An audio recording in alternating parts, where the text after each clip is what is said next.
don't know what we can talk about in this nation without talking about white superiority, honestly.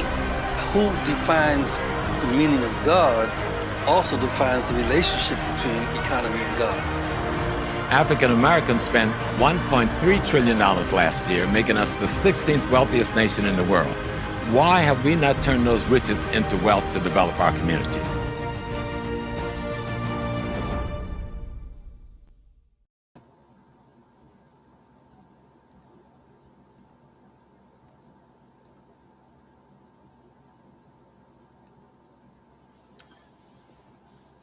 Good afternoon, everyone. Peace. Hotep. Welcome to another exciting edition of HAPI Talks. I'm your host this Sunday afternoon. My name is Taki Grant. And just give a couple minutes for everyone to come in the building. We have an exciting topic this afternoon. It's called Being on the Front Lines, Fighting Systematic Racism with Dr. Jeffries, Dr. Leonard Jeffries and Dr. Rosalind Jeffries, fresh back from their trip to the HAPI Valley, or the HAPI the Nile Valley, Kemet, Egypt. What a fantastic journey that we took this spring. So we'll give everyone a chance to come in. Shout out to my man Hakan Divine, brother DM, see him in the building. Ifadora, Sharon Simpson, Charles Williams. Get a family a chance to come in while we get set up. Do our little housekeeping thing and go over some stuff, some announcements, happy announcements. Definitely want to give everyone an opportunity to like, share this video. See the comments coming in already. Peace to the family for doing that. Definitely get this video out. We have a very, very powerful topic today, talking about being on the front lines. I think that is something that's very well, we talk about it, but we don't really understand it. Here with us this afternoon, we have two people in our community who actually walk the walk and are living history as an example of what that really looks like. Went through a prodigious attack about 30 some odd years ago, and they fought through it, stood tall, and we understand what that looks like. People talk about being Black, but we don't understand when we're really, really in this African centeredness, what's going to happen. So we have people here with us again, who's going to share their experiences with that family. Those people who have not seen the One Africa Power and Unity Conference, those who didn't have the opportunity to be on a live stream with us or be with us in Detroit, the conference is available on Vimeo. You can go to hapifilm.com and get your copy. Strongly advise that you do so. It's 12 hours of the most powerful collection of information that you will hear. You can own a copy or you can rent it as well. This conference was originally supposed to be in Egypt, but because of a similar attack, people standing up for basically trying to tell our story. And I'll let Dr. J kind of get into that a little bit later. But trying to tell our story, we experienced a lot of backlash. So the conference was changed from Kemet to Detroit. But what came out of that was some things that we could not even script it any better. The conversation went from something that was dealing just with what I like to call just academic approach, the connectivity, the confluence of African cultures. That's what we called it, One Africa returning to the source, all the African cultures being connected. But the power and unity dealt with something a lot stronger and a lot deeper. Unity in our community, unity in our family, and unity with our money. So the conversations or the lessons that you have in this conference goes as far as dealing with the Black dollars, how to spend your money, the economic approach. Black love was another part of the topic, as well as community empowerment. And in addition to that, we also have powerful presentations dealing with the connectivity and confluence of African cultures, proving that the people who built the pyramids or the people along the Nile were certainly Africans, and they shared the common ancestry with other Africans within the continent. So the Power and Unity Conference is available. For those people who are not signed up for the newsletter, please do so. Definitely want to make sure you sign up for the newsletter. The Nubia and Tekken DVDs, or films, are now also available to be streamed. You can go also to hapifilm.com to get your copies there. And lastly, before I bring in the honored guest, um, by popular demand, we are going back to the Nile this September. The dates are September 9th to the 17th. It's going to be an extraordinary pilgrimage. Mfudisi Chahutimes will be a part of the tour group. He will actually be leading the experience. So it's also a cruise involved. It's a 9-day trip that's going to go up the Nile, visiting most of all the major sites. So, family, if you didn't have the opportunity to come with us in June, this is a great opportunity to do so. Please go to iCareTours.com and register today. With that, without any further ado, we'll bring in our guests, Dr. Leonard Jeffries and Dr. Rosalind Jeffries. Hotep, Dr. Jays, how you feeling today? I'm feeling fine. And I'm feeling extraordinarily fine. So these are good times. Good times. Difficult times, but good times. Well, yes. And Difficult times, but good times. Excited to see your fullness. I mean, that dome that you have that has that magnificent brain and that smile that you have that kind of disarms folks. And then I can't see, though, the T-shirt you have. I think it looks interesting. And oh, my goodness, that's serious. That's serious. A serious T-shirt that all of us should have. There's a lot of history around that T-shirt. And so we'll be talking about that as we go further into this enormous history of African peoples. Right. So, Dr. J, I have to say, and this is something I want to actually share with the family. Oftentimes, our heroes are people who are ancestors now. For me personally, here today, I have two of my favorite heroes, and Dr. J was a hero for me as a youngster. During the 90s, we said earlier there was a vicious attack against Dr. J for speaking up for us, and because of that, the system of racism attacked him and his family, and it's so important for us to understand what that looks like. And I just want to make sure that when we get into this discussion, that we make mention of just how important our heroes are. And Dr. J being one of those heroes, he's a hero for me. Like I said, at a youngster, he was a hero in my when I was a youth, 16 years old, when this was going on in the early 90s. And it was a beautiful thing. He was a hero in the household by every day. When it was on the news, it was just something like it was something for us to be proud of. So we got to celebrate our heroes, our ancestors. We do that by, acknowledging them, but we have two of the greatest heroes here with us in this space right now. So we want to acknowledge them. We want to go through this history and make sure this story is told. And now with that, Dr. J, we often talk about the term scholar warrior. Like, what does that mean to you when you think of scholar warrior? Well, certainly, we want everyone to dig deep into this knowledge. And in order to appreciate the significance of it, that concept of the scholar warrior and the Queen Mother scholar needs to be thoroughly appreciated and understood. Because in the actual ancient civilizations of the Nile, we had these enormous role models, the scholar warrior and the Queen Mother scholar. But in our reality of participating in history for our generations, we had the living scholars. And you have before you a photo of the senior scholars, Dr.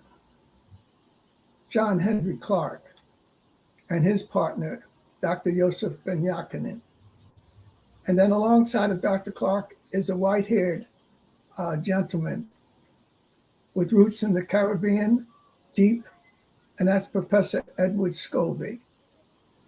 And at the end, both sides, you have Professor Smalls, when his locks were black, now they've turned a little gray. And then you have Dr. J with his grin of being with these brothers. And these brothers were paralleled by sisters, great scholar, sister queen mothers.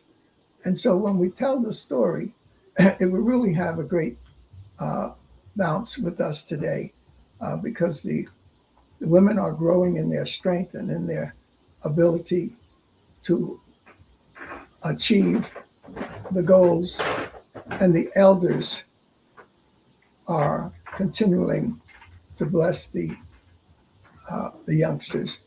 It's terrible for me to be considering myself a youngster when I've hit my 85th birthday. However, you can see the roots were very deep that we planted so that we had these elders who have joined the ancestors, but they're still speaking to us their special truth. And I'm sure my wife, who is quietly sitting next to me, but she is not quiet by any means necessary. In fact, she was one of the first to make the pilgrimage to Africa in the early 1960s. And so that she has a deep experience in terms of this African truth. And wherever she goes, she teaches and preaches the message that needs to be presented. So I'm very proud to have been connected with this young lady for the last umpteen years.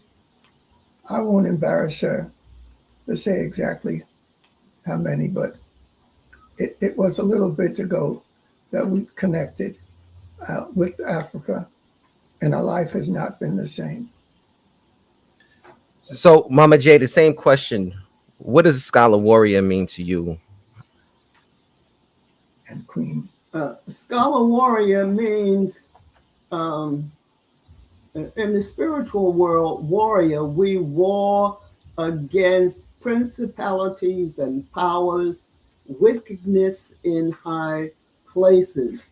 Just the nature of the world itself is one that is a battlefield. And so you can't be born and raised just like a little sweet little angel or sweetie pie watching cartoons all of the time. But although even in the cartoons now, we are training children to understand that there's good and evil and that they must take a stand for the right. And if not, the wrong is eager to come to and overwhelm you. So scholar warrior is something that has to be ingrained into people from the early ages.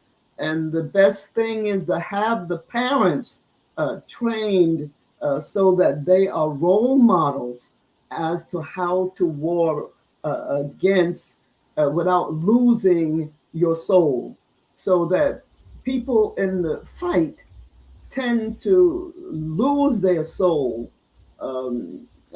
stooping down to the level of the oppressor, the level of the psychotic, the neurotic, the psychotic, the psychopath. That's the psychology of Bobby Seale from the old days. He had outlined all of these things as to how we war and what happens to us in the process if we don't have an understanding of the protocol of the supreme at the very high. And so that's where HAPI comes in. That's where Kenneth comes in, because the battle is an ancient battle. And the hieroglyphics all on the walls, when it talks about Mira, to maintain the image of Almighty and the power of Almighty. When it talks Stepan Ra, to the chosen of God. And who's the chosen of God? You choose God, and God chooses you back. Why? Because of the great love. He created you. He made you. And so the female and the male creates and makes. And so therefore you have to understand the workings and how they work, and how people come after you in such a clever way. And if you don't have, like what Leonard is into, strongly Black studies, and so Leonard has been over the whole arena of not, there's other people, certainly, Malefi Asante, there's Obatish Shaka, there was Nick Nelson, there's James Turner. So all these were your tough, younger level of scholar warriors. I say younger level because he just showed you our mentors, John Clark, Dr. Ben, and the Hansberries, and check onto Diep. Although Diep is kind of like is Diep our age range, or is he a super? He's a little above. He's a little above us in age, but certainly the mix is what you're referring to, and one young mix in this process was Bobby Wright, and he had a base in Chicago and in the Midwest, and he made his contribution along with others from Chicago. And of course, we have to mention Dr. Jake Carruthers and the family that he built, Anderson Thompson and Comrade Worrell, and then the sisters that they put alongside of them. So this process, and the young folks, Mario Beatty and the children that came out of these families. But they're no longer children. Your Greg got some white hair. Right. Last time I saw him. No, Mario and Greg have grown up strong, and they are passing that strength on to other generations following them. Mm-hmm. So, wow, that's powerful. Family, just please do the favor and like and share the video. We're about to really get into this discussion now. If you haven't done so already, if you've done so, please share it again. Get this information out to the family. Also, on an important note, that the Cash App was going up. Please show your Cash App, your love. The Super Chats, Cash Apps are there available to do so. So we can continue this struggle, continue these types of conversations, and move forward with the HAPI movement. Dr. J, yes, so it's so important that this history is told in a meaningful way. If you could please walk us through like a brief timeline of what occurred with the situation, the attacks. I believe you started with the curriculum of inclusion. Am I correct? If I'm correct, excuse me. But if not, please just kind of tell us what happened, what occurred. Well, there's going to continually be attacks. We just have to be prepared. Being in the positions that we have decided to place ourselves, it will be a continuous attack. Generation after generation needs to be prepared to sustain themselves with the truth. The victory is in the truth, and you can't run from this truth. This truth is emerging so strong. Each time, each generation stands up and engages in the global fight. A greater truth is presented to them. A greater weapon is given to them so that they can use it and be victorious. The most fantastic thing is all of the attacks and all of the destruction against the great scholars, whether you're talking about W.E.B. Du Bois, whether you're talking about Marcus Garvey, whether you're talking about Cheikh Anta Diop, or even Cheikh Anta Diop's mentor, Alioune Diop, or even those in the French-speaking area that we usually don't deal with, but they're there. They have made an enormous contribution and left an enormous legacy. Présence Africaine was a forum where various scholars from the Caribbean and from South America and from the islands of the Caribbean, and even those that are not French speaking. Aimé Césaire and these brothers got together to form a family of continuous struggle, generation after generation, not stopping. And so that's the great story that needs to be told, that each generation seems to produce the strength to combat the enemy. For example, we have in New York now a great phenomena of the Metropolitan Museum of Natural History, of Metropolitan Museum on Fifth Avenue, which has in the 85th Street or 6th, 80, well, the first, that's the primitive art. Primitive art is in what? That's in the north. Metropolitan Museum of Art on 81st Street, the American Museum of Natural History over on 8th Avenue. But when the latest victory that we've received from the folks is that they decided to combine on Fifth Avenue the primitive art in relationship to the Nile Valley art. And they're giving Dr. Cheikh Anta Diop and his partners a great deal of credit. That was the clarification that I was trying to make. And so that you can go now to the museum and you can see the African victory writ large, that there's an African origin of humankind. There's an African origin of civilization.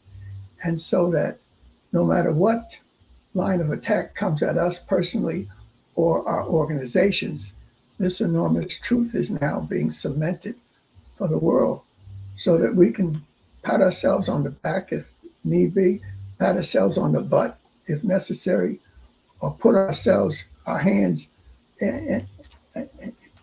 our head in our hands and cry for what has not happened. But what is happening is so significant that I will go to my rewards as high as a kite can fly, because this truth is now emerging, and we now have a responsibility of bringing it forth. And so HAPI has to take a special role, and it has. It's not a limited role, it's an enormous role. So I don't want to publicly embarrass my young brother, but he has been on the cutting edge of this great truth. So any pains and suffering from the hurts that have come in battle can just be removed with that healing balm of the truth, that we are on the cutting edge of an enormous truth that had been taken from us and now is a part of our reality, a part of our life. Okay. I still would like to talk about getting to some of the stuff that happened in the 90s and kind of go over this history. I think the history is important. I attribute a lot of who I am and the fortitude from going from your experiences. And I'm hoping that others can also garner strength and determination for those who are not familiar with what occurred to themselves. So it could be so kind to kind of give them just a brief kind of overview of kind of what occurred, and we can kind of get into some of the particulars as we move along. Well, certainly the 90s was a special period for us because the issue of the curriculum of inclusion was raised. And many of the scholars around the country and around the world wanted to make sure that this new burst of knowledge was put in the classrooms, put in the hands of the teachers, put in the hands of the master scholars. And we were actually were stripped of our position in New York as head of the African Studies program at City College. But that did not stop us. We found the best lawyers possible, and the one great lawyer was Joseph Fleming, and we took the city university and the state university and the State Commission of Education to court to have their hand revealed in terms of what they were doing. And we won this enormous victory. Millions of dollars was won to pay our lawyers. A $400,000 award was given to me as the plaintiff. And so that story, as many have known, has to be part of this victory march that we have to be a part of. One of our great educators, Regent Adelaide Safford, is just being celebrated now. She is now, as the role that she played in terms of establishing the Dr. John Henry Clark House and supporting us so that became a center where scholars could come, research could be done, publications could be produced. And she's now 93, I believe, and is still involved in the struggle. We're looking at the signs that were welcoming me back from Africa. Rosalind and I had an enormous trip to Africa. And then when we came back, the airline landed. And what happened was that people from Africa who had been coming to the United States for the first time were so excited. They were up while the plane was still trying to land. They were taking down their bags. And so the announcer announced that everybody has to take their seat. No one will be allowed off the plane until the Jeffries get off the plane. And I said, something has happened. And surely enough, it was my brother who had made arrangements that there would be security from protected by the U.S. government, the police departments, and whatnot. And so we were able to get off the plane, and there was 8 cars have been brought on the tarmac to take us at my brother's martial arts school, the Universal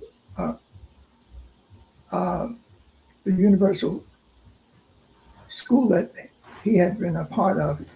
And then the question was, what do we do about the thousands of people supporting us in the terminal? We were not allowed to go in the terminal, but they were told that we had arrived, everything was taken care of, and they would be traveling, meaning us, we would be traveling to safety.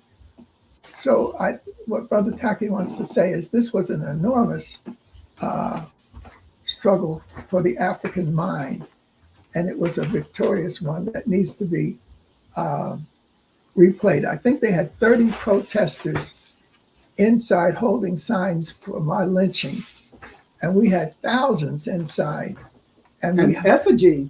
And like Mike Pence, it was an effigy. Yes. A hangman noose. Yes, they had thought they were doing something by having hanging me in effigy, but that's only encouraged us to continue the struggle. Within days, we were parading up and down Harlem with the African American Day Parade, and the struggle continued, and it still has continued. So I'm glad that Taki was able to find some of these important markers of the victory that the Creator has given us. And the ancestors are saying, as Frederick Douglass said, if there is no struggle, there's no progress. Those who profess the favor of freedom yet deprecate agitation are men and women who want the rewards without struggle. And it doesn't happen that way. You have to struggle, and then there are the rewards. And that's been our great motto. And the people who have worked closely with us have joined us in that important consciousness. Doc, This this is such this is living first and foremost, this is living history. And we really need to take a minute and appreciate the moment and understand, what has happened in our more recent past. And like I said, garner the wisdom and strength and the fortitude from this this conversation and from these two great champions that we have with us here today. With that being said, family, please again share this video. Please support. As you can see, it's something that for those who were not around, those who don't remember, this is definitely that type of conversation. So Dr. J, would you say that you ever felt or thought that your personal safety was in jeopardy or in danger? Well, we knew that our personal safety was in jeopardy. My brother took over the security. So we developed a group of young men called the Sons of Africa, and they were there to protect all of the scholars. But when the central focus was around me, we had some of the scholars, Sons of Africa, protecting our scholars here. We had 8 of them living with us for almost a year. And it got to the point where they were willing to put their life on the line. And at a point, Rosalind said, "I'm tired. I need my house back." And so they were responsible, and the way they handled it, they were able to continue the protection, but allowing Rosalind to have a sense of her own being in the middle of this enormous struggle.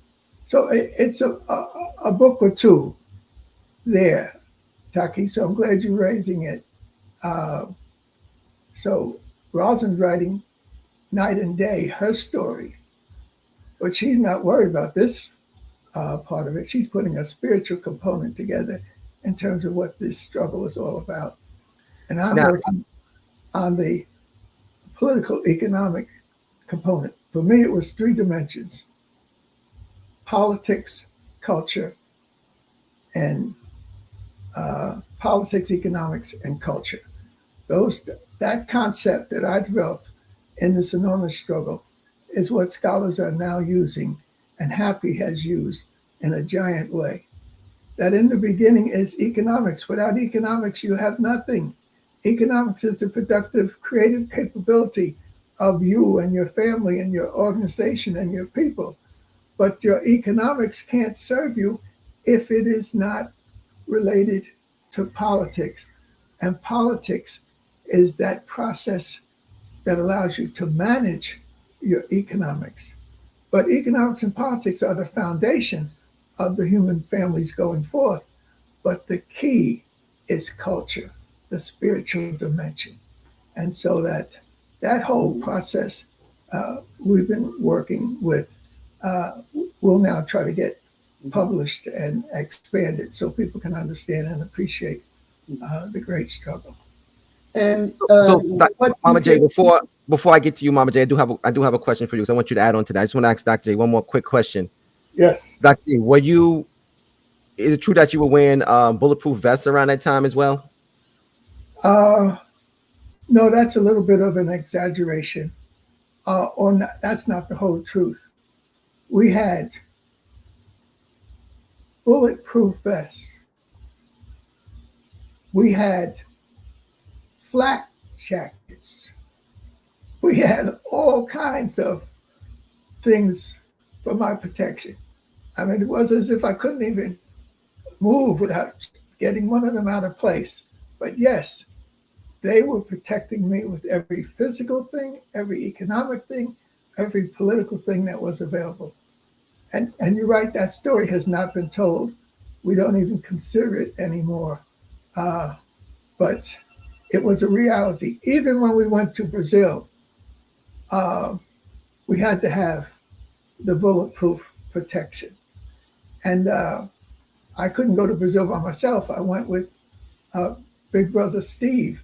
He was so big and powerful looking, just his appearance meant that they were going to make sure that protection took place.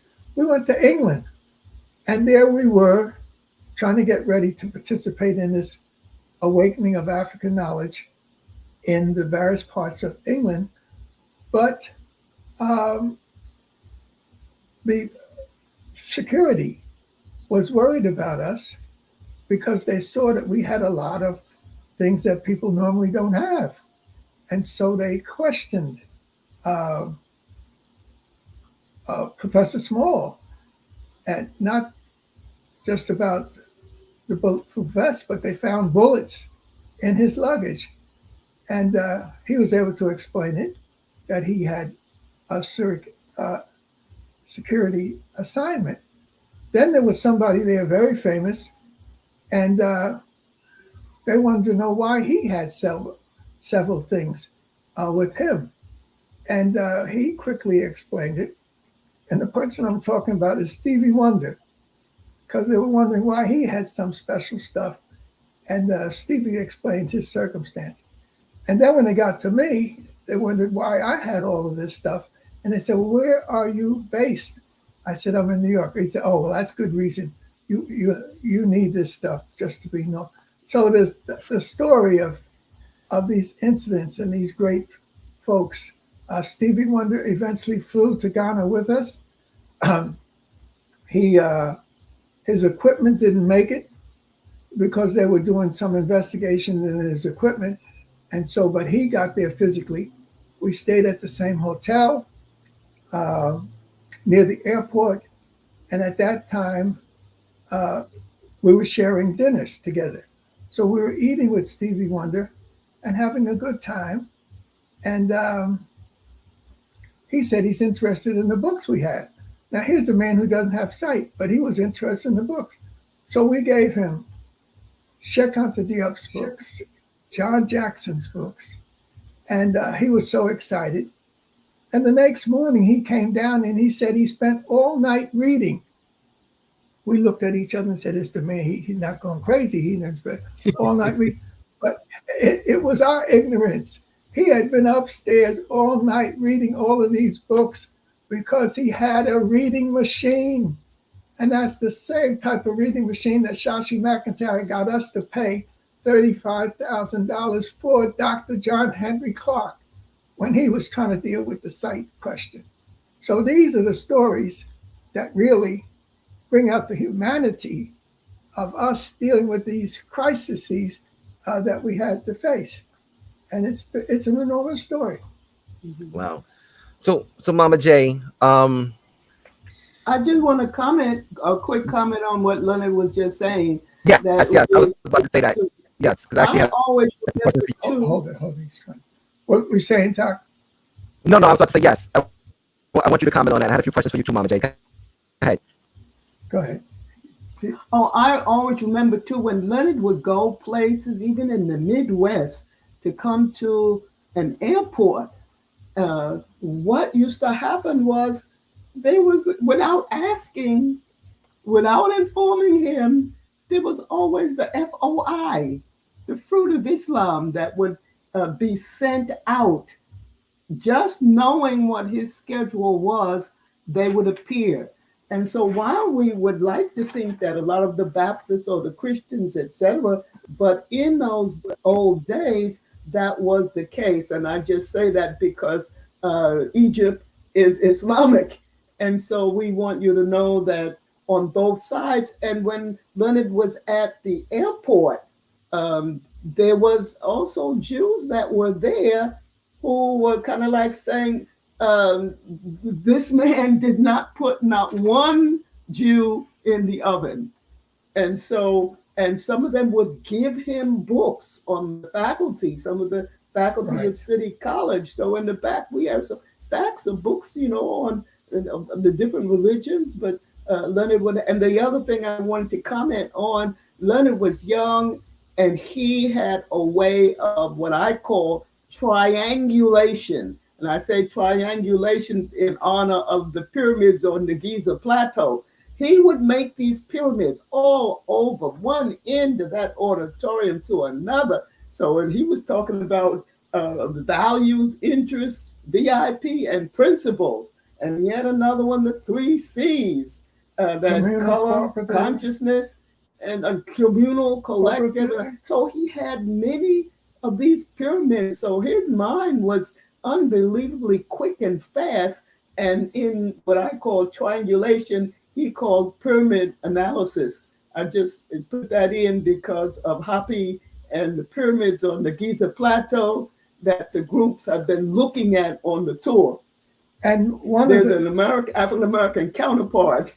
That, yes, there were people who should have been in the opposition who are giving us books and supporting us. Now, one of the great supports was I spoke up in Albany and I spoke up in Harvard, and then I had to go down to Atlanta to speak. Well, all the security was taken care of. However, after Atlanta, my brother left to go up to back to his job. He worked for the state. And so I had to go on my own to Florida. And so, and that was no problem. I was prepared to do that. And we got to the airport and we flew into Fort Lauderdale, and we got to the airport, and there was no security. There was just a woman there, and she was the dean, and she was waiting for our luggage to come off. And so I felt that there should have been some type of security. She said the security, but then these 3 men came up wearing bow ties, and they asked about the security, and the dean said the security is back at the college. So then they said, well, they were very polite in the nation way. They said, well, security at the college is not sufficient.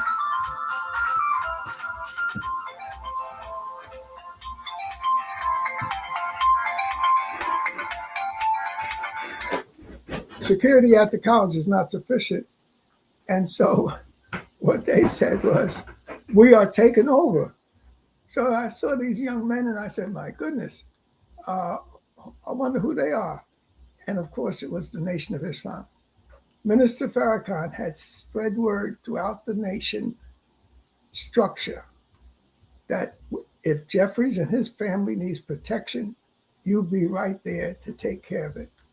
These brothers were so strong that when we went to the college, they handled the responsibility. Then they took me back to the hotel and they got rooms, 2 or 3 rooms with me. And they wanted to know the knowledge. They wanted me to give classes.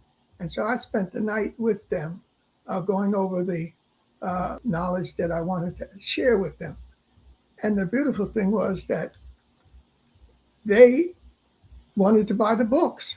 Now here's the Nation of Islam, supposedly the men that's ready to protect the minister and raise up his leader. They were prepared to give their life for me, but they were prepared to learn. And so we stayed up all night going over this material. And then in the morning, they made sure I got on the plane and got away safely.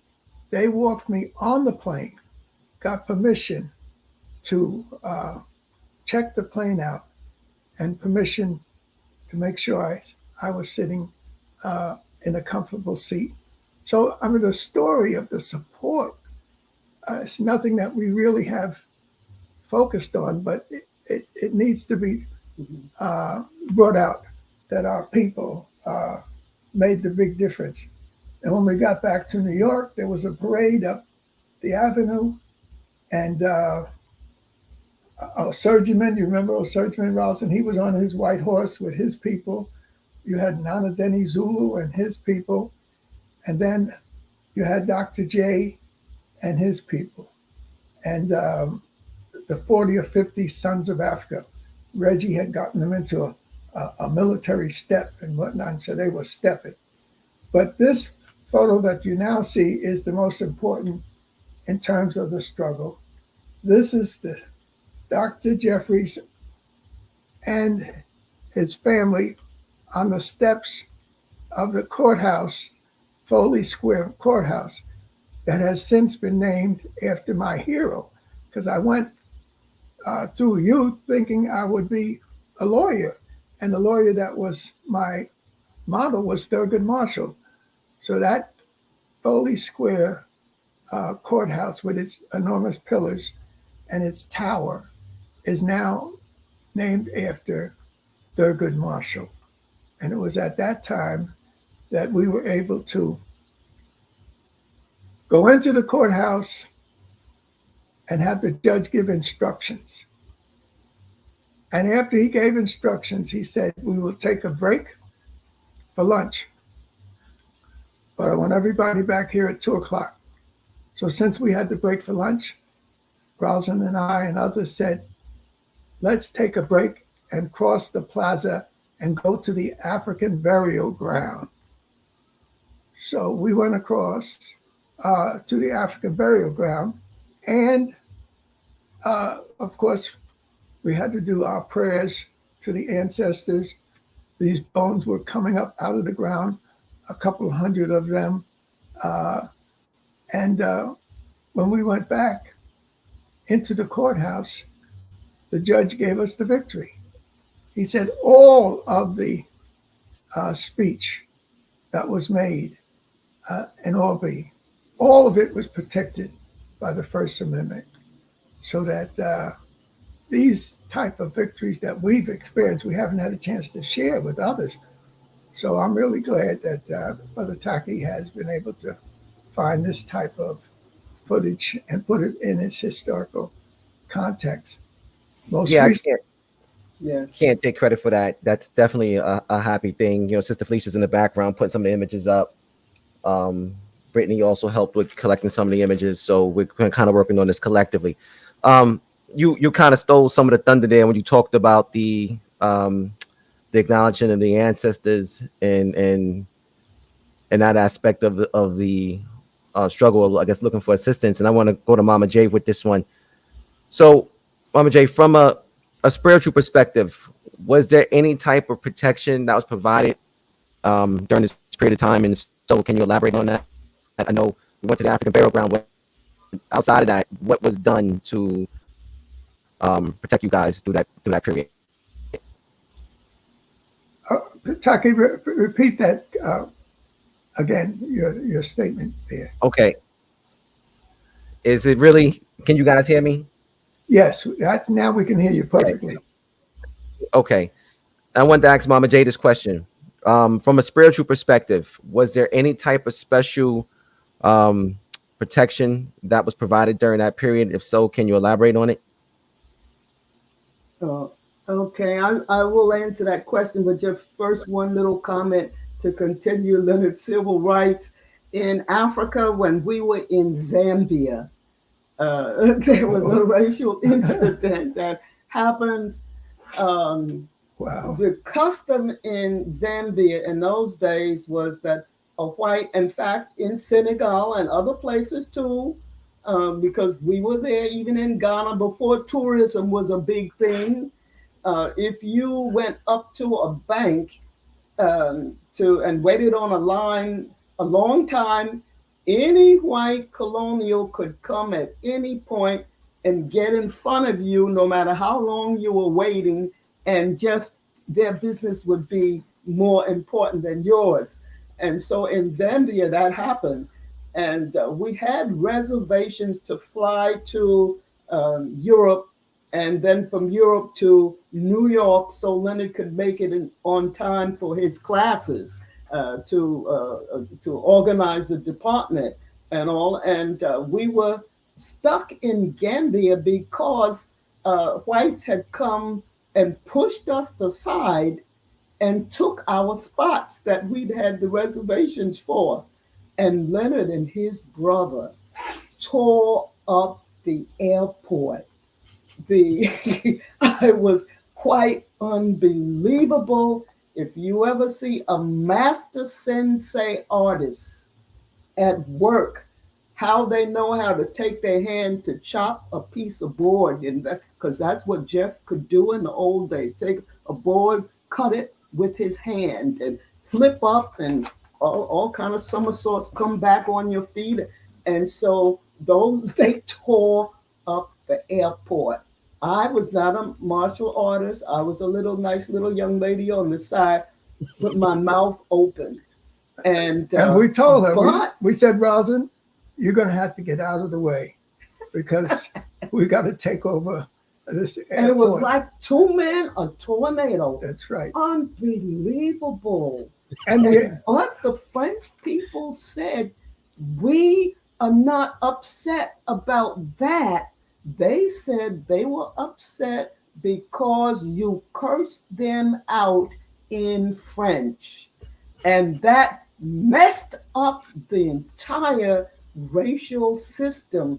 And because it was caught and put in the media, and it went immediately over the airline, what was going on in the airport. And so that's the problem. So that in slavery, when they teach you to bend your head and turn around left and don't say yes or no, say yes, or, it was a whole cultural thing that they upset. And meanwhile, though, we got on our flight on our proper reservations, made our connections in Europe, and Leonard was on time, standing in front.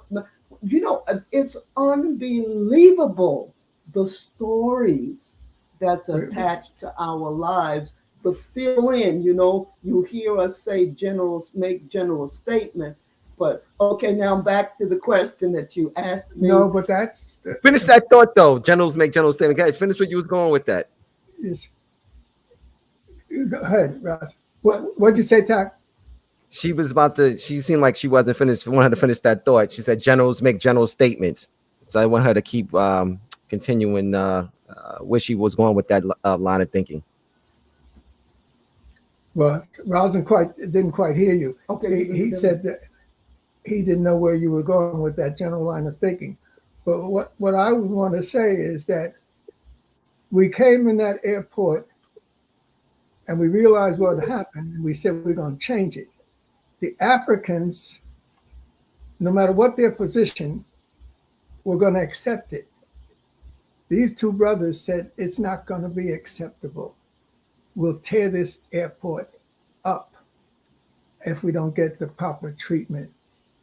And so the Africans were in fear that something would happen to them. But we said, you're not the enemy. We want to deal with those who have imposed this thinking on you. So don't worry about anything. And so once we got those Italian airplane people and took them in the back and threatened to kick their butt, they submitted. Then they came back to the airport and told the Africans, give them anything they want. Give them. So these Africans who were so afraid before, now they were all clapping for my brother and I, and we were able to get our seats and go on and take care of our business. And the civil rights point was that, there was no marches because this is the civil rights era. Segregation, the flags flying on top of the Capitol buildings, etc. There was no civil rights marches, no "We Shall Overcome" being sung, etc. It was just the whirlwind of two guys. So Mama J, wow, thank you for bringing that up. That's I thought I heard most of the story, most of the information, but that was a first. First I've heard that story. Before we move on to the next question, we want to give a shout out to Sydney Jones. Thank you for your super chat. Love. Sydney was also with us in Kemet, and hopefully he will make this journey back with us again in September. He was someone who was on the original roster for February, but stuck in there, stood tall when we had all the threats and everything online, and he stuck it out and came with us in the spring. So definitely shout out to Sydney for being a part of that experience. So Mama J, from who went on the last trip were wonderful across the board. Children, elders, wonderful. So yes, we need Definitely wonderful group of people. Yes. Yeah, and they were professional people and ordinary people on the trip to Kemet the last time. I was talking to a woman from Chicago who was in my same area, global international race, ethnic and race relations. And she was getting her PhD at the University of Chicago. She was on the trip, and we met each other as we were crossing the Nile and started to talk. And she was so interested because I was teaching global on the Zoom, still teaching as in my 80s, but still teaching and carrying on in that particular topic. There were also other people who were deciding to go to the University Temple in Philadelphia. And the issue was, should I go on the trip or should I save the extra money for Temple? And so the decision was go on the trip, because once you're international, if you go into whatever class you're in, you seem to get a little bit more attention. And so she came on the trip. We had ministers,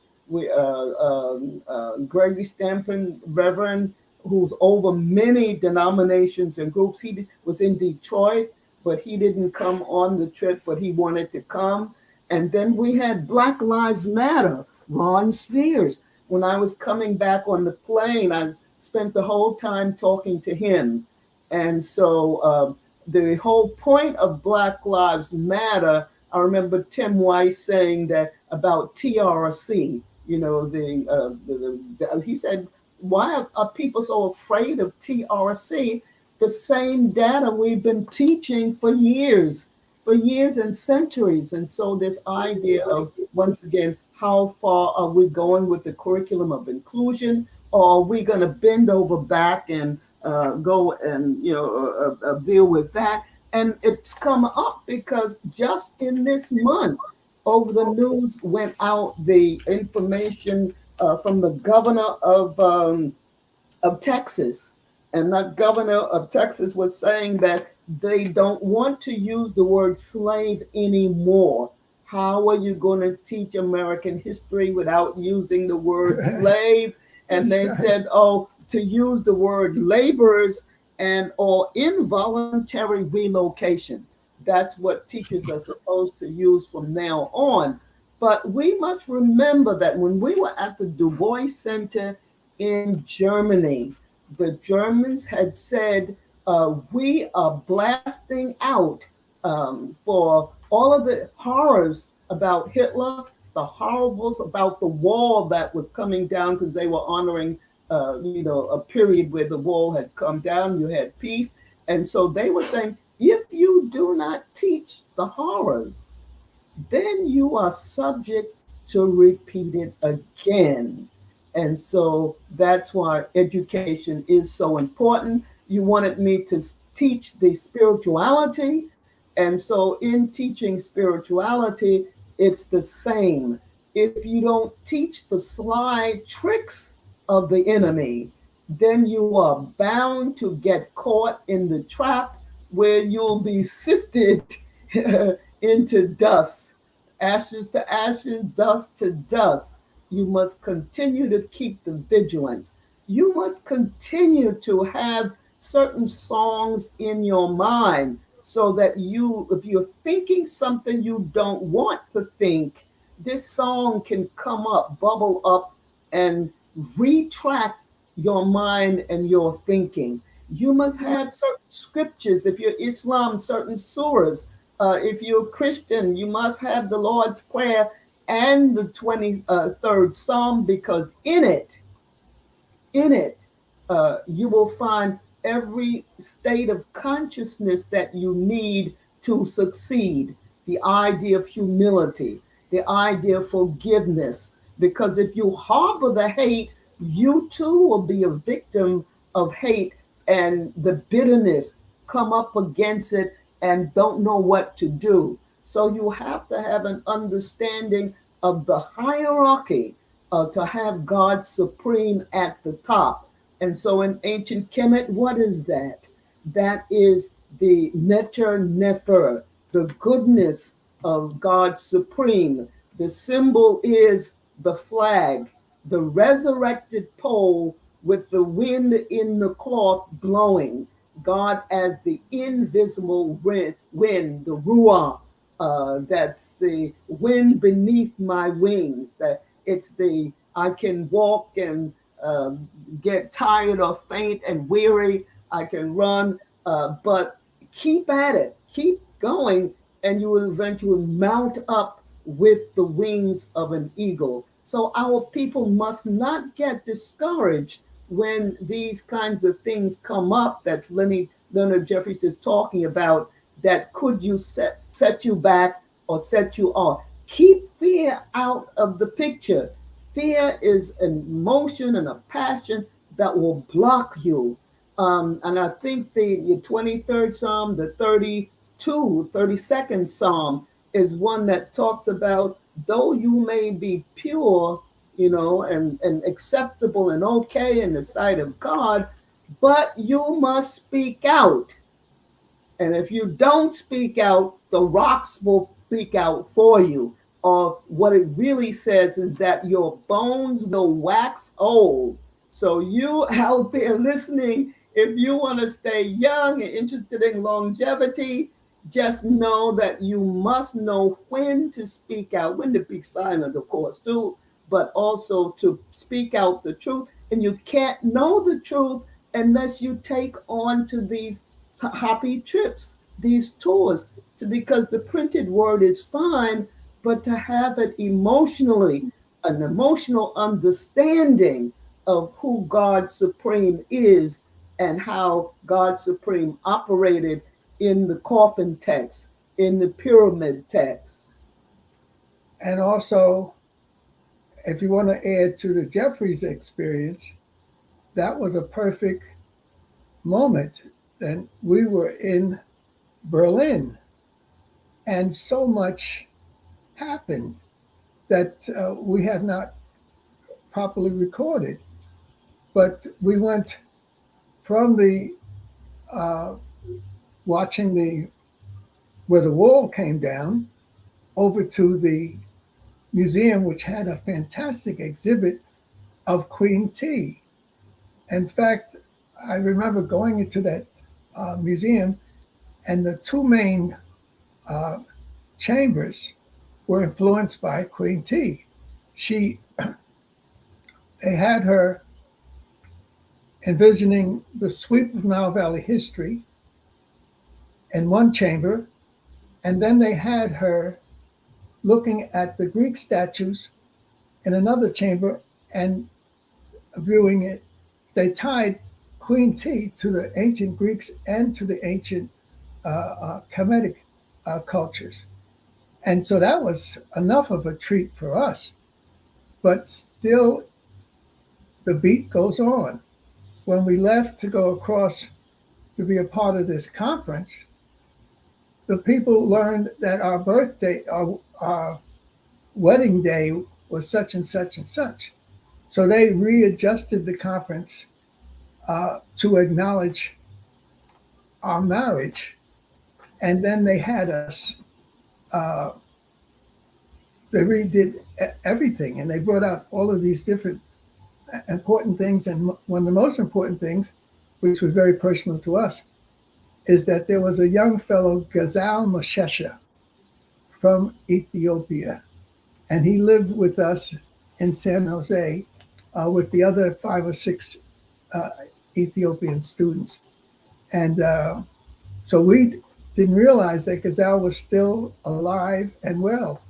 But so just us coming into Berlin became a historical phenomena. Now, what it was cool was that in Berlin, you had people, Blacks from Israel, came to that conference. You had Black Russians. Yes. You had Blacks from France, from England, from all over Europe was in that conference. And what was perplexing to us was, how would they invite us to come and give a lecture? We had prepared lectures. but they wouldn't let us give the lectures. And so we were perplexed. Well, they invite us all the way over here to take the plane and whatnot, and we can't give our lectures. We're used to giving lectures. But what they did, they set up a platform and put us 2 chairs on that platform. Then they started coming up. And later on, I realized what they were doing. These were scholars all over Europe who missed their villages and the village structure, how you approach your chief, how you approach your elders, and the interchange with the two. And they in Europe were trying to make us their elders on a platform, and them as villages coming up. The same kind of thing happened in London, and we were kind of shocked because they were interested in the formalities, the culture of Africa, recreating in the Western world those forms. And so that was a learning experience for us. But they particularly wanted to know what to do with Sure. Make sure you're looking okay. Yeah, what to do with a couple, both, because they're used to having the male dominant and the female subservient. And even in my class, my Zoom class, I had some people from Kuwait, the Islamic thing, and it was talking about the meaning of wearing the shawl and the relationship male and female, and how there's a young generation that's coming up that's saying they want to be protected. They've had enough of the wildness of, abortions over and over and over and all kinds of stuff, but people know they want to return to the purity. And so that these people wanted to know, how does a couple, both educated, one Yale, one Columbia University, function together in the Western world, when in Africa there were certain kinds of automatic positions. Even in Japan, they used to say the women always had to bow, but sometimes they would bow and say, I'll cut your throat if you don't do thus and thus and thus, that they had certain kinds of, so that culture, we're saying that we have become more attuned to how culture works in the different continents, and therefore how it ought to work. Why? Because I think it was Adelaide Sanford who had said she had gone into the prison and asked how many of them were children of broken families where the father wasn't there, and practically all of them raised their hand, not understanding what? The warrior position, how to scholar warrior, how to business warrior, how to fit and do what you had to do. And so I just say that that's one of the calling cards of HAPI, because you're interested not just in the culture, but in Detroit. And we certainly understood that very clearly in Detroit when Dr. Falou came forward with a plan to set up businesses. So we are HAPI. We are those who are scholars. We are those who have suitcases of books that Leonard calls his arsenal. And we weapons are of mass those who destruction. are interested in the family, and how to bring the family back, how to train your children to live in the mainstream, because we were educated in the mainstream. Leonard was in a high school where 3 of them were chosen to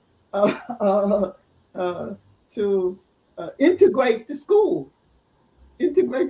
So he grew up with Italians. He grew up with Irish. And then I, in junior high school, went to a junior high school where there were a lot of Latinos. And in those old days, you had Italians on 1st and 2nd Avenue. So it was the border between Black Harlem, of the old post-Harlem Renaissance with your Garvey and your Malcolm X coming in, and a lot of heavy culture. That's a lecture by itself.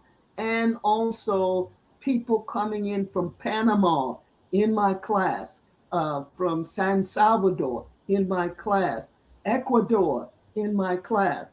And so I happen to have had a United Nations education free in the public schools of New York. Dr. J, I just want to give got two Dr. J's here, brother. You got yes, Dr. Leonard Jeffries. We were talking earlier about spirituality and the protection, and Mama J gave us quite a bit. I want you to add on to that as well, in terms of, was there any particular things that was done to fortify you guys spiritually during that period? Well, I can say without hesitation, I have been fortified my whole life by spiritual components. When we were growing up, my mother's base is Virginia, and she made sure that we went down south so that we could be a part of the land, and that's just not just a part of the urban process. So we had to learn how to function at a high level, especially since part of her family were the Powhatan Indians. So we used to play cowboys and Indians after we went to the movies in the North. But when we were in Virginia, we had to deal with the reality of our bloodline, that part of it was from the actual Powhatan Indians, who were the originals in Virginia. And the same type of phenomena happened with Rosalind's family, because they were from South Carolina, Horatio, Camden, and those areas. And so, and you could see in the makeup of her mother and her mother's brother that they had also a mixture. So we've been able to have our family mixtures woven into the real struggle that we've had to go through day in and day out. And Rosalind had a chance to transmit some of that. She didn't include me because she was high as a kite, because she was talking to her younger brother who is in Hawaii, who's been in Hawaii for a long time. And she was so delighted. She was just flying high. She had helped to raise him as a youngster. And then eventually he went over, met the Nation of Islam, Malcolm X, and eventually went to Hawaii and was in the service. So, I mean, that was her special moment. It just happened a few days ago. And so we appreciate living this history and making it real and getting into the context that you're now doing, recording it so that it can be passed on to other generations. But when it comes to the spirituality, I have had contact with many of the denominations and the non-denominations enough to become a missionary myself, evangelist. But, you know, my mother was Baptist, strong Baptist. My father was Methodist. And Leonard and I was married through the Presbyterians and with Church of the Master. I remember as a young lady, them taking us down to the Quakers in Pennsylvania. I had a hard time dealing with the Quakers because a city girl from the cement jungle, was down and outdoor in the beauty of the fields and the crops, etc., with the Quakers. And I wanted to just jump for joy all over the place. And they had what was called practicing the silence.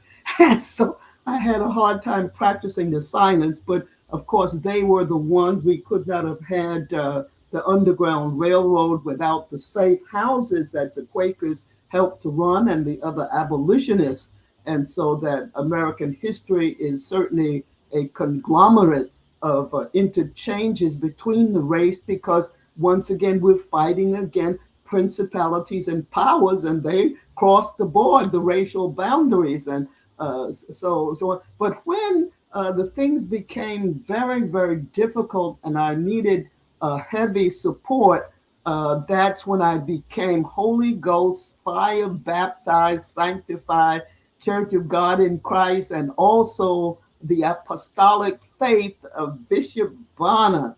And so that was my my bringing up. A little bit of that was in Leonard's family because his mother was a bridesmaid of some of the heavy sanctified church related to Bishop Lawson.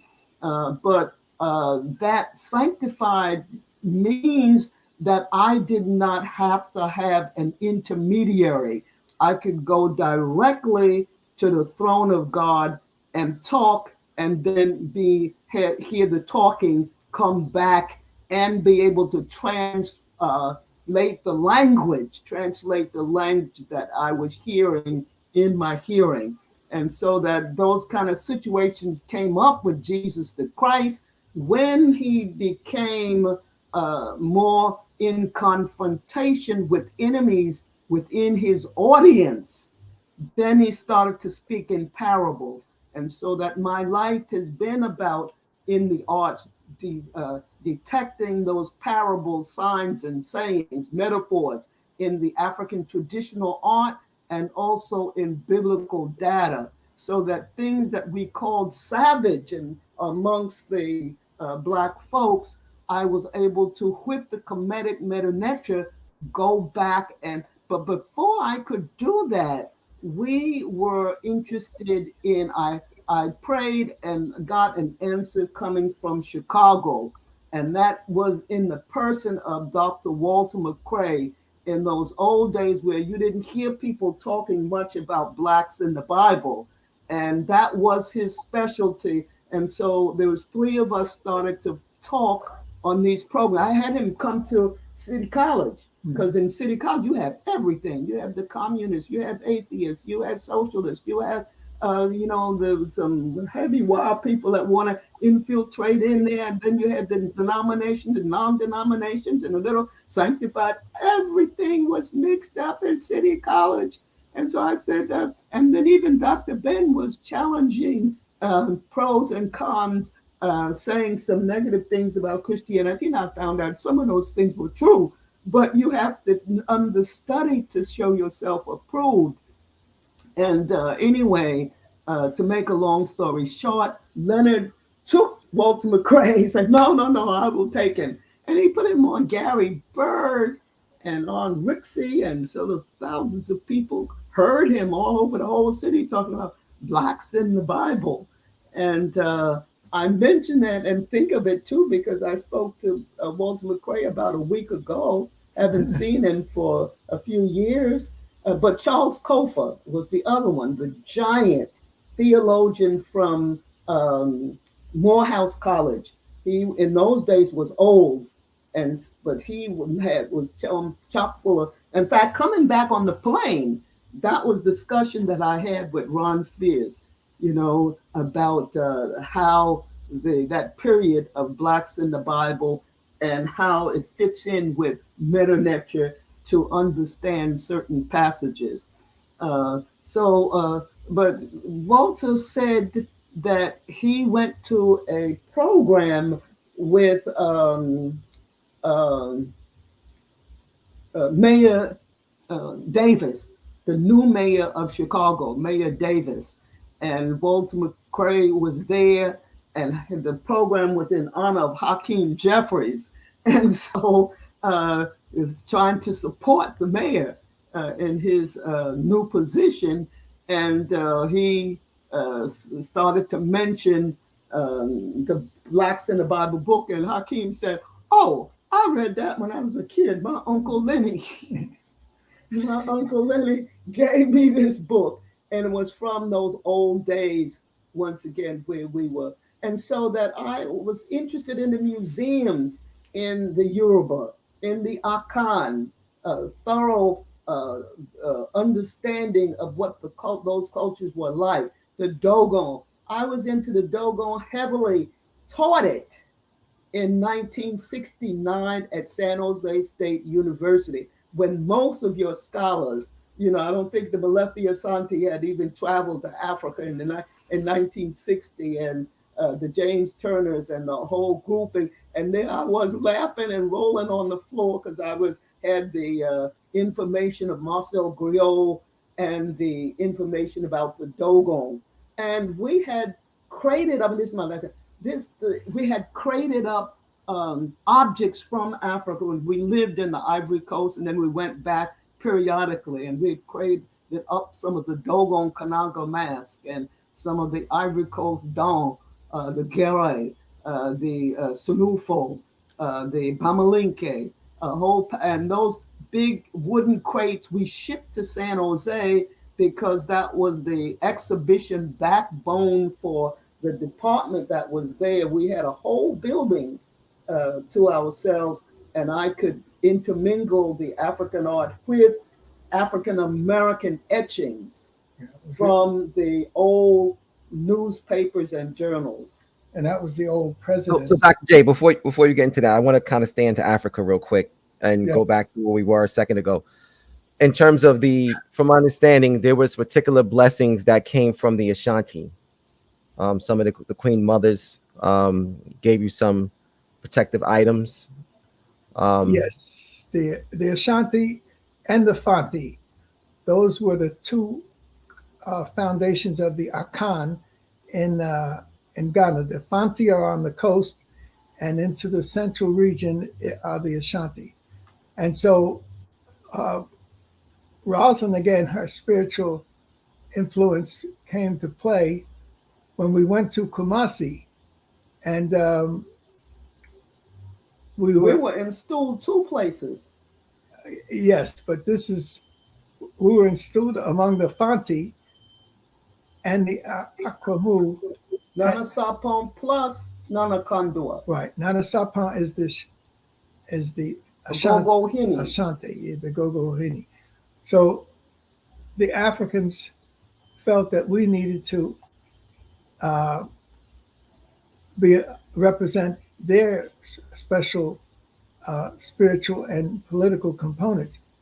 What I was going to say was that we had a tour set to go to the Akasambo Dam, and we had a bus ready. We had about 30 people, and a little fellow came up as we were filling up the gas, and he said, "Where are we going?"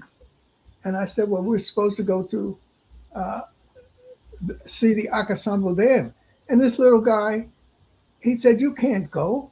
I said, "What do you mean we can't go? We have an appointment set up." He said, No. They have a big ceremony in the royal palace right now.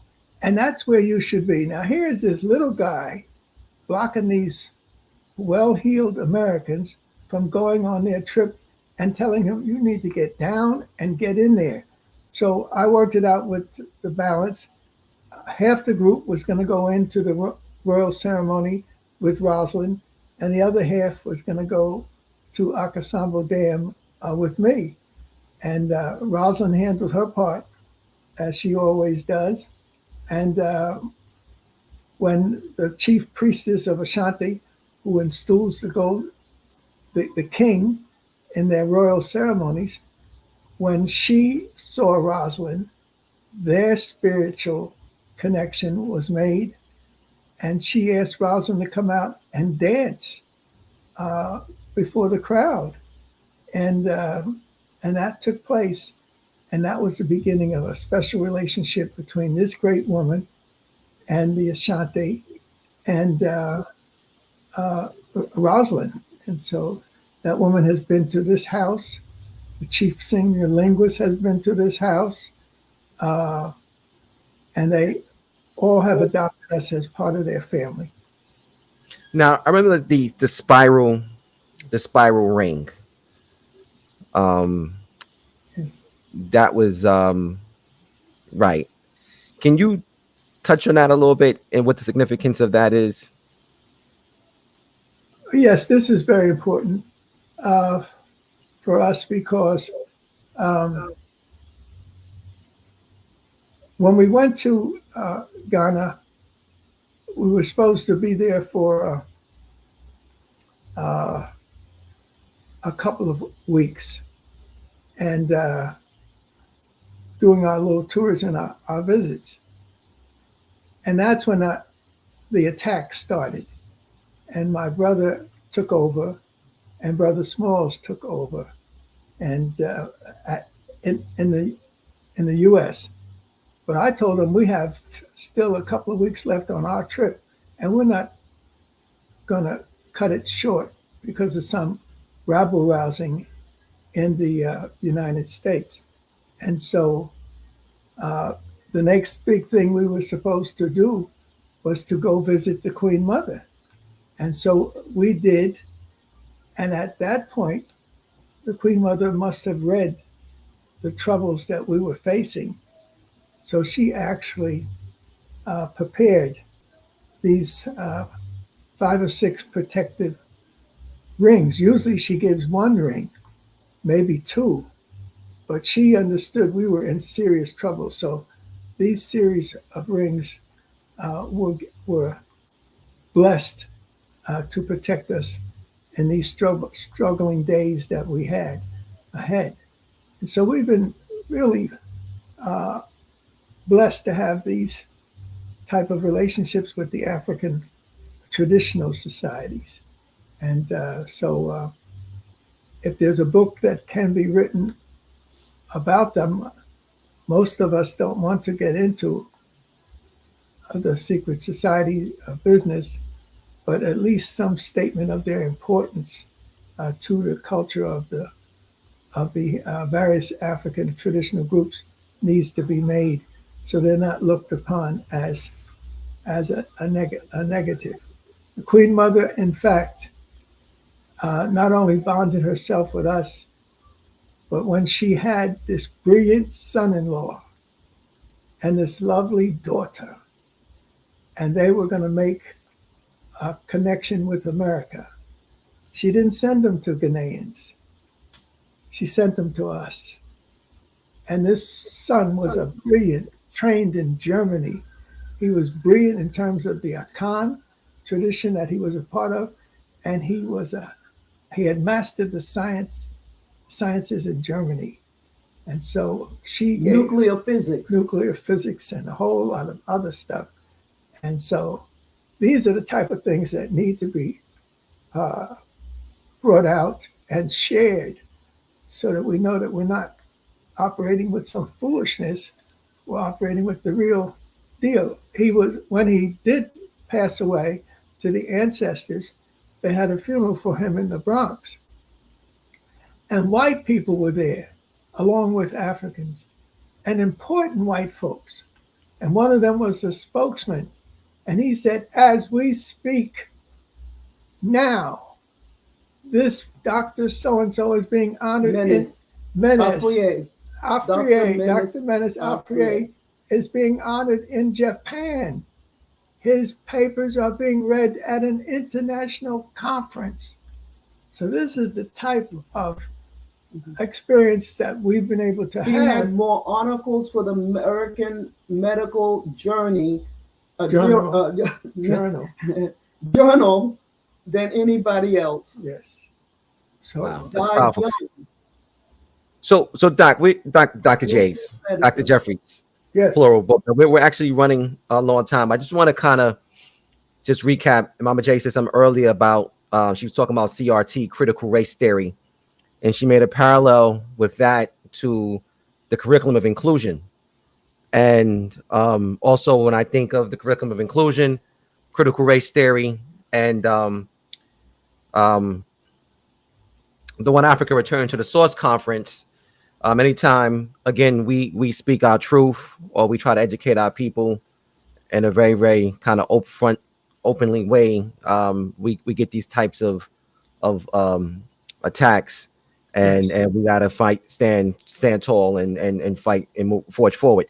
So with that being said, I just want to just make sure we have the timeline together, and we want to kind of just run through this briefly because we only got a couple more minutes. But we were talking about the first thing was it the Albany speech?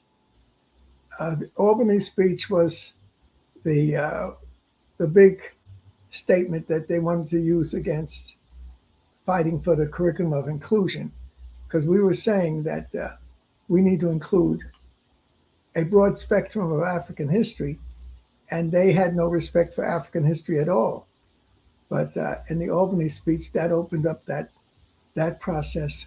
So they had to begin to seriously consider putting African history as a part of the curriculum of everybody. So that's why the task force set up for the curriculum of inclusion concluded that we need to have a much broader curriculum than the European-centered materials that we now have.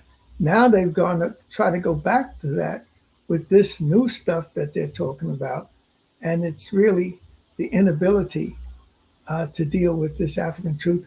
Now that we know the truth even more serious than ever before, they're going to be in for a real difficult fight, because people are not going to go back to the lies of white supremacy when they have this enormous truth at hand. What year was the Albany speech? Certainly owe the credit, give credit to the Metropolitan Museum of Art and the exhibition that's there now that's entitled African Origin of Civilization. And so that before that, in the old days, I was still working at the Metropolitan Museum of Art.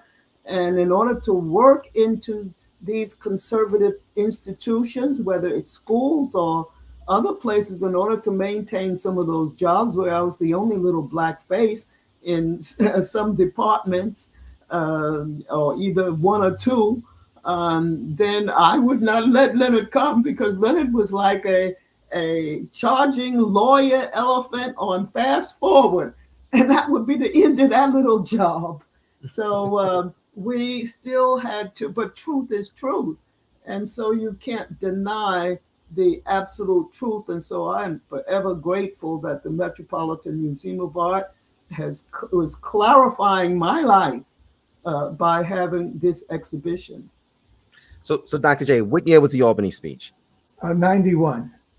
91, and immediately after that, I'm sorry, go ahead. No, and immediately after that, the explosion of what kind of curriculum are we going to have took place. And so it spread all over the country. They had a struggle in Chicago, a struggle in Los Angeles, a struggle in Atlanta. All these brilliant brothers and sisters, Dr. Frances Cress Welsing began to take her place as a Queen Mother, and her associate segment of Dr. Pat Newton. So here are two sisters in close relationship to each other, fighting for this enormous truth. So that struggle that we have waged needs to be constantly reinforced, and so that we can utilize it. This is Cheikh Anta Diop's great work, and of course, what was the title?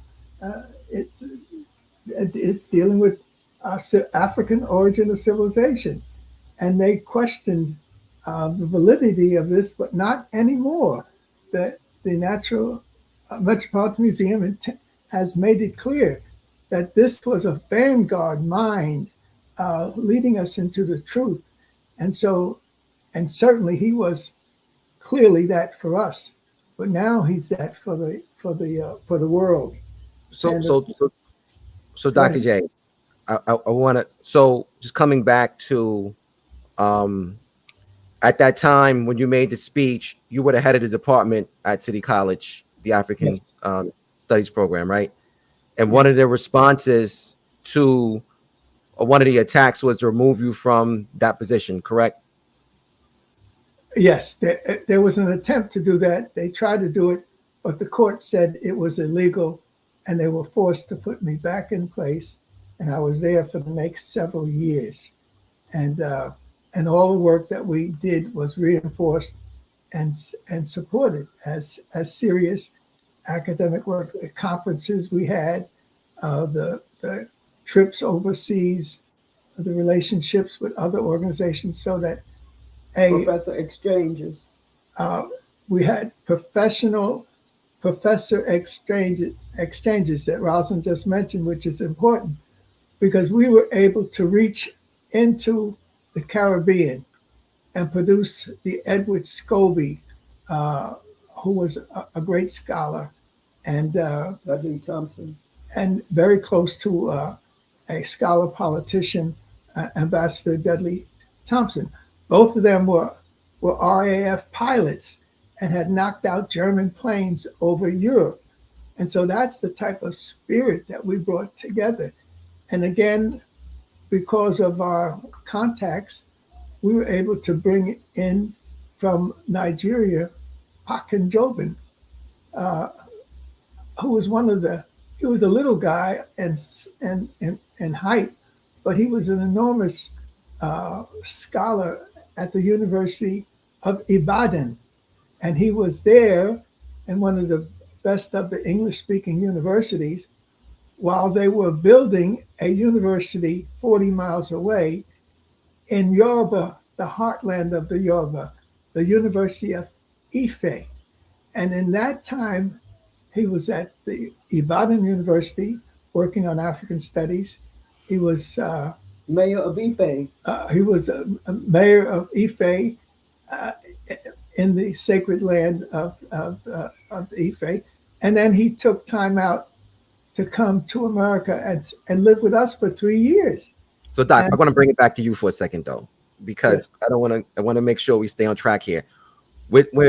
So what I'm hearing, and correct me if I'm wrong, City College and under your tenure as the head of the department was at the forefront of liberation of African minds.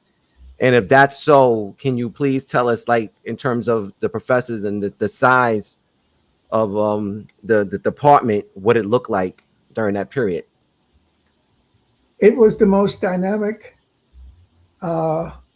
educational institution in this nation, and it reached into the African mind. To link up with Akinjobin, he was here for 3 years. To link up with Camaralai, he was the great poet from Guinea. L'Enfant Noir, the Black Child, won a world prize. We brought him in. We brought in Theophilus Obanga, who was the associate of Dr. Shekanta Diop. We had also in the mix one of our great brothers who produced the gold weight. Nyong'o Mbua, who produced the gold weight series of several volumes. And that the gold weight series, he was trying to get it published, and he couldn't do it in Ivory Coast, even though they did.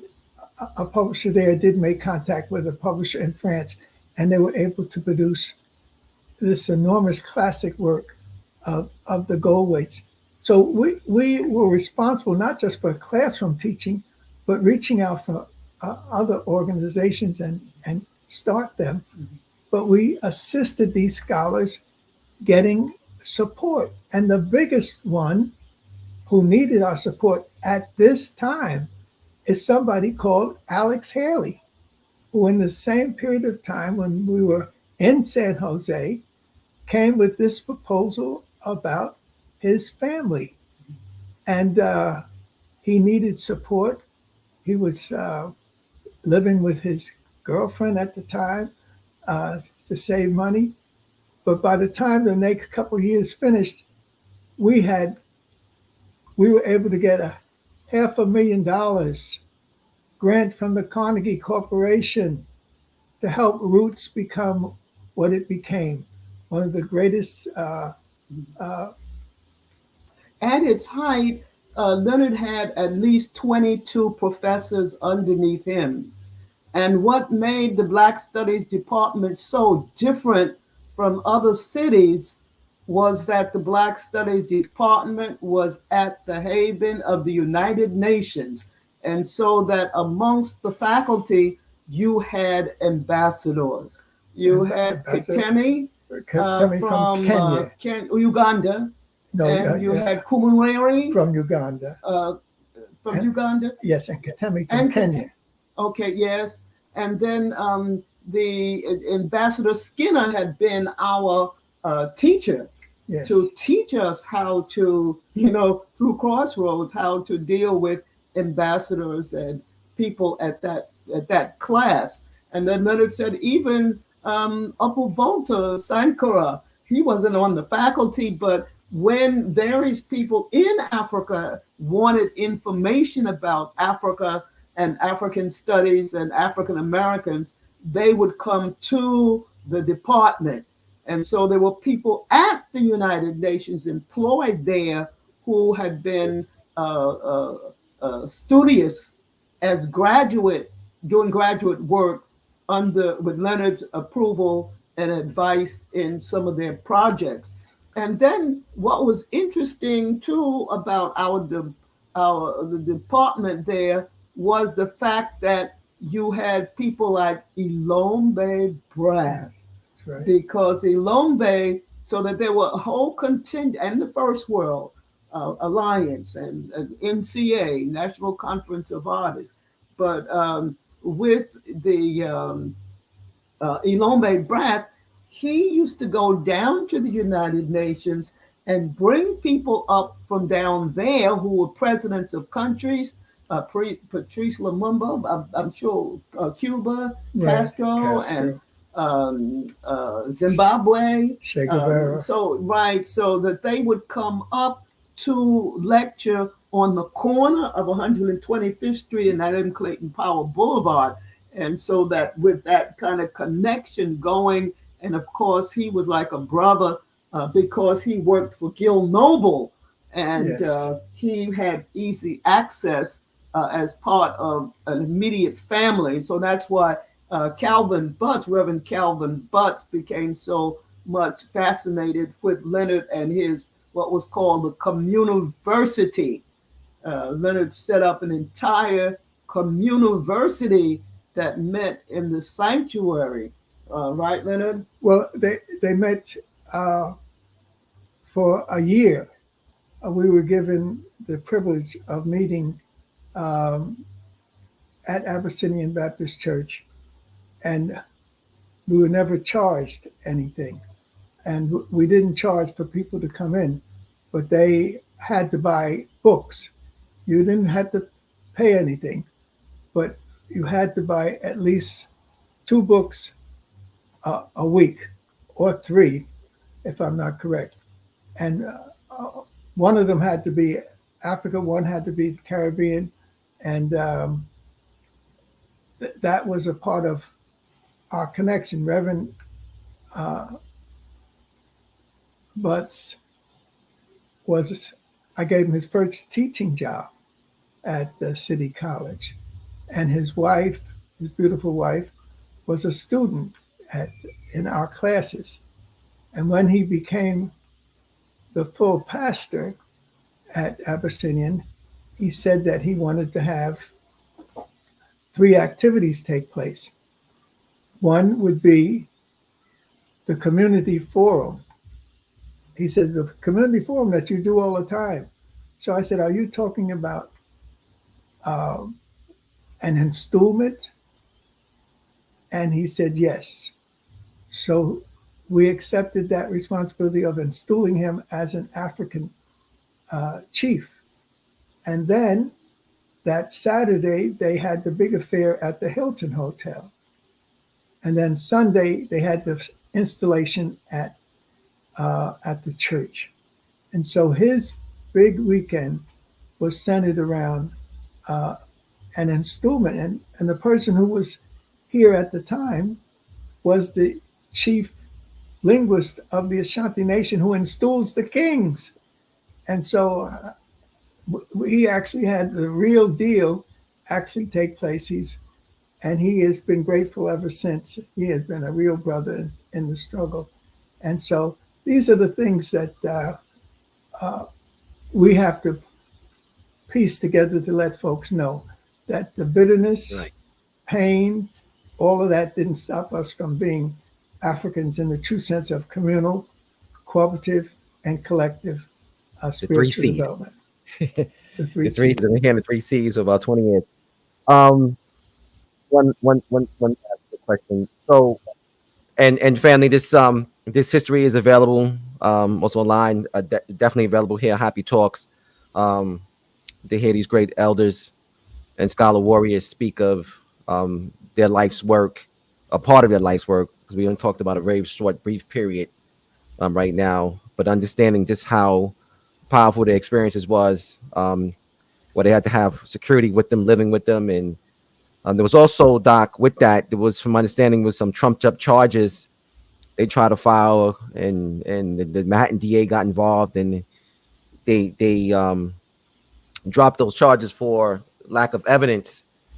But it got to the point where it seemed like they were also lying on you, or not. They were they were lying on you, and they were saying things and coming up with stuff, anything that they could get to dishonor you, and also the character, to assassinate your character.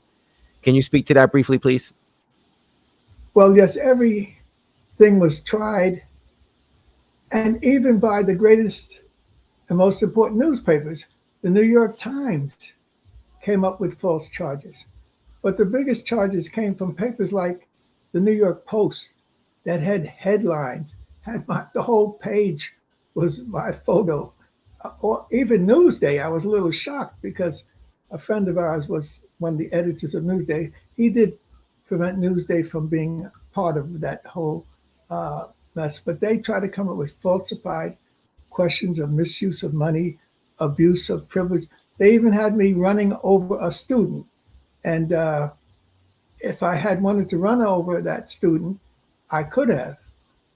Luckily, he was dashing across the street and I was able to stop my car. But he put it in the newspaper as if I was trying to kill him. Then the people at Harvard sent a young man, a Black young man, to interview me. And he came into the college, but he came in with a mission. And that mission was to entrap me. So he had been sent by one of the top Jewish lawyers who was on the O.J. Simpleton case. And so they tried to say that we threatened to kill this young man, which was not true. But they tried to make that as a real case. And we beat it back. But fortunately, the threats that came, my brother, knowing his role, he told the secretary, record, save every letter, every threat that comes through the mail. File it, and do not let my brother see them. So there is 200 plus threats that to this day I haven't seen. But we know that they have been filed away in my brother's archives. And so I'm saying that this story is an enormous one of the ability to resist the enemy, of to mount a campaign against him, to tap into spiritual powers to motivate you and yourself and your people. And this is the key book that I would want everybody to run out and get, not only check out to De-Up Civilization and Barbarism, but Dr. Clarke's masterwork is Africans at the Crossroads. Brothers and sisters, we are at the crossroads at this juncture. Africans at the crossroads, and we've got to make key decisions. And this book is entitled Notes for an African World Revolution. And so we're not talking about something in the Caribbean or something in South America.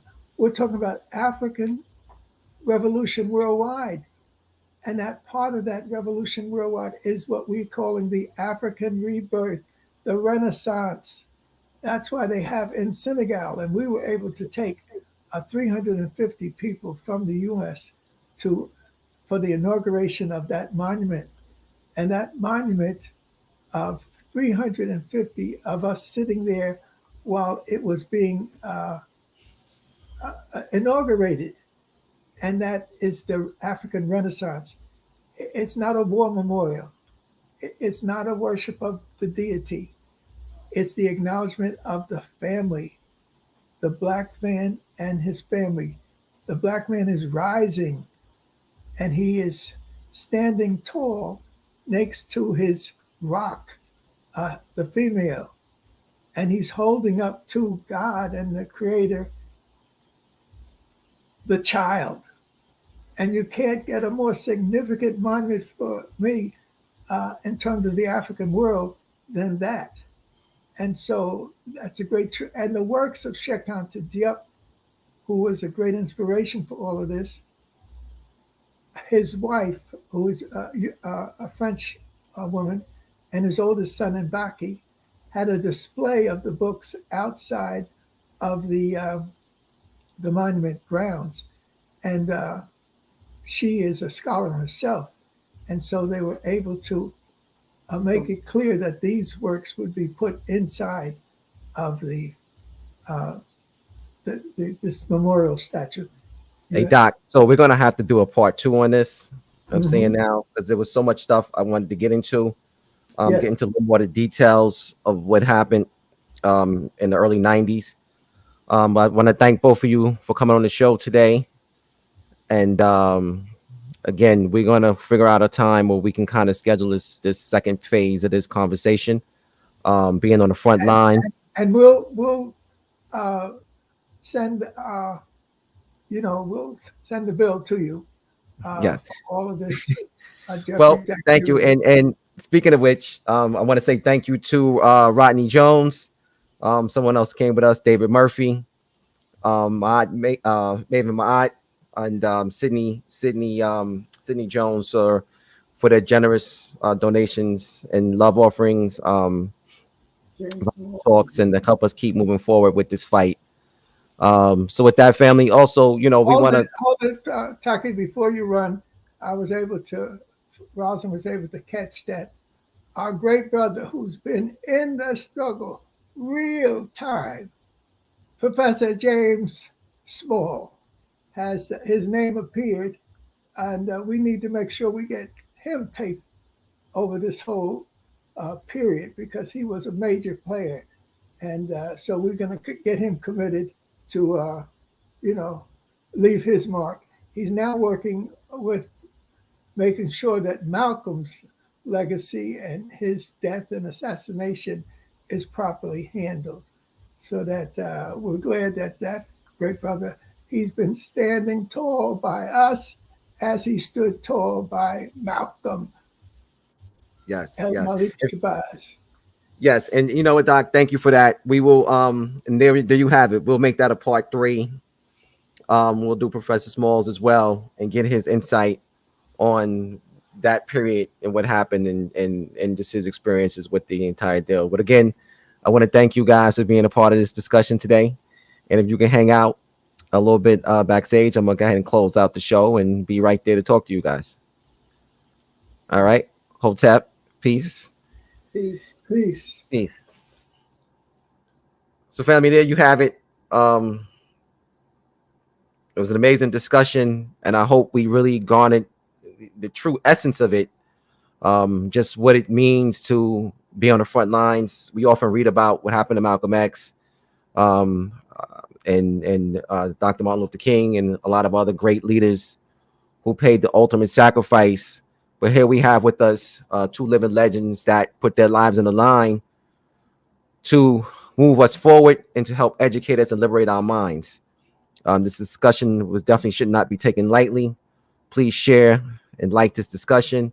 I thought about having this conversation with them, thinking about what occurred with the One Africa Return to the Source conference and the attacks that we were getting online, the threats and so forth, and how we forge forward, moving into the Power and Unity Conference.